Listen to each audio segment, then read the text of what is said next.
Bonjour mesdames et messieurs.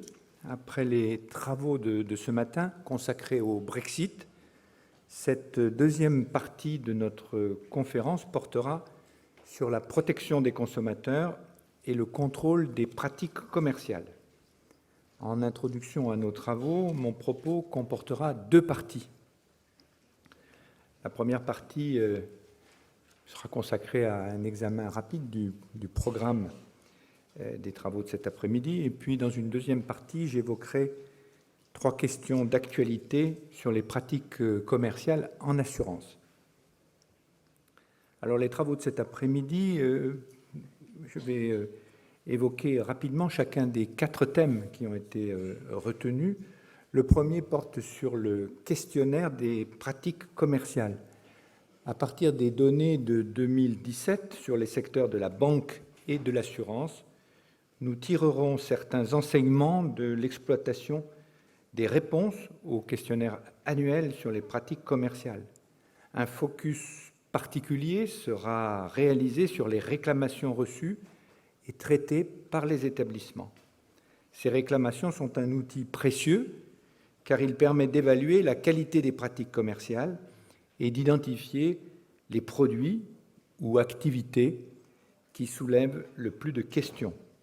Nous évoquerons également le traitement des réclamations et le processus de médiation chez les courtiers d'assurance, car il apparaît perfectible. Deuxième thème, la finance digitale. Elle est en pleine croissance sous l'impulsion de nouveaux acteurs ainsi que d'acteurs établis qui s'adaptent progressivement à ce nouvel environnement. C'est un défi pour le consommateur et les opérateurs traditionnels, mais aussi pour le superviseur qui doit accompagner ces évolutions. Les conditions d'accès à l'offre de produits et services financiers sont profondément modifiées et notre mission est de veiller à ce que les clients bénéficient, lorsqu'ils sont en ligne, des mêmes protections que s'ils étaient dans une agence bancaire ou d'assurance. De nouveaux enjeux émergent. Ils touchent notamment aux modalités de l'information du consommateur et du recueil de son consentement. À cet égard, l'utilisation de plateformes téléphoniques pour la vente de contrats d'assurance santé fait l'objet d'une vigilance particulière, car elle est à l'origine d'un très grand nombre de réclamations.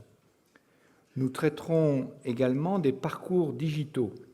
Ils sont de plus en plus personnalisables et fluides, mais la mise à disposition d'un descriptif précis, complet et non trompeur des caractéristiques du produit proposé ne doit pas faire oublier que l'information n'est qu'une partie du devoir de conseil.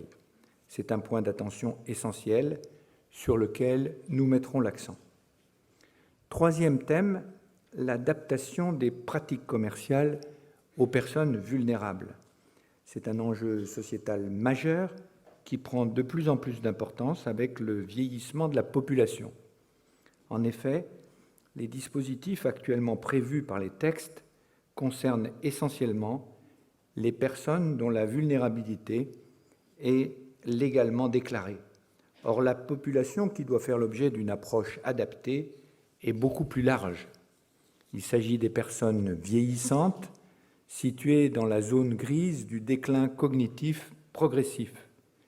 Nous en avons fait un des sujets de collaboration prioritaire dans le cadre du pôle commun constitué entre l'AMF et la CPR. Quatrième thème, l'inclusion bancaire. C'est un exemple de domaine dans lequel le volontarisme des pouvoirs publics, mais aussi celui des professionnels du monde bancaire et social, ont déjà permis de vraies avancées dans la protection et l'accompagnement de personnes vulnérables.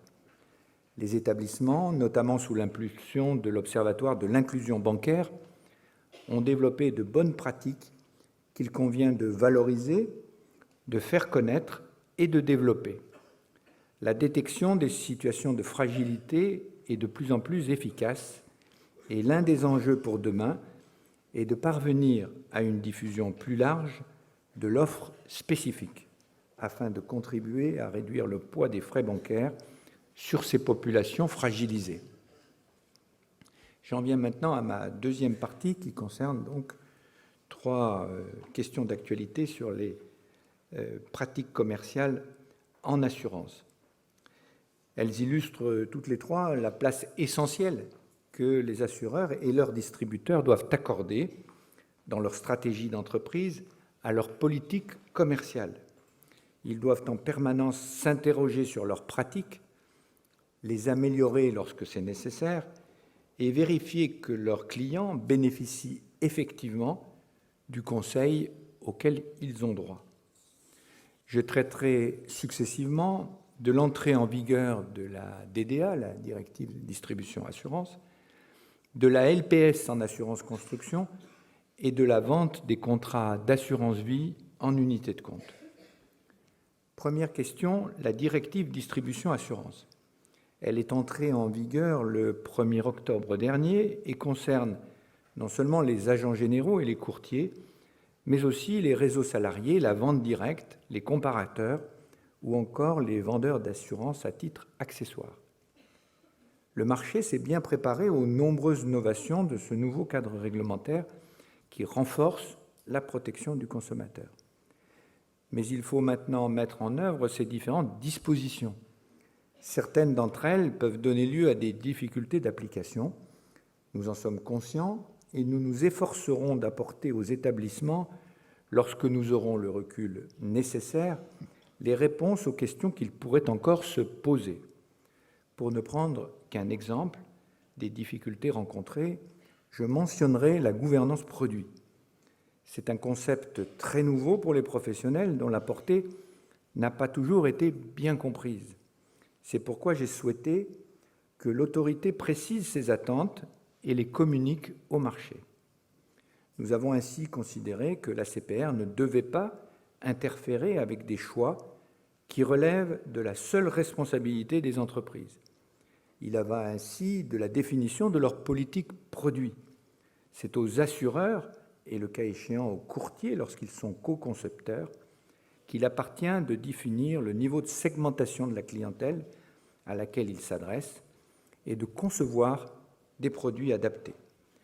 L'autorité n'aura par conséquent pas d'exigence particulière sur la manière dont la cible de clientèle est définie.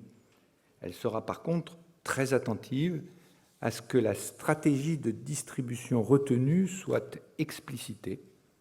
Elle veillera en particulier à ce que soient précisées les instructions données aux vendeurs pour l'exercice du devoir de conseil.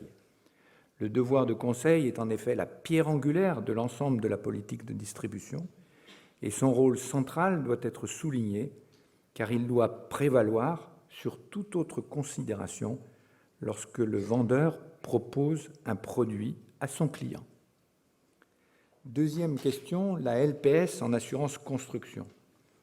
Comme j'ai eu l'occasion de le dire dans différentes enceintes, la défaillance de plusieurs assureurs construction qui travaillaient en France sous le régime de la LPS aurait été évitée si le système européen de supervision prudentielle avait joué son rôle.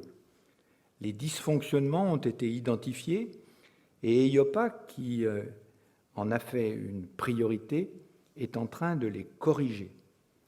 Les mécanismes de coopération entre les superviseurs nationaux vont ainsi être considérablement renforcés et tout est mis en œuvre pour que de telles dérives ne puissent pas se reproduire.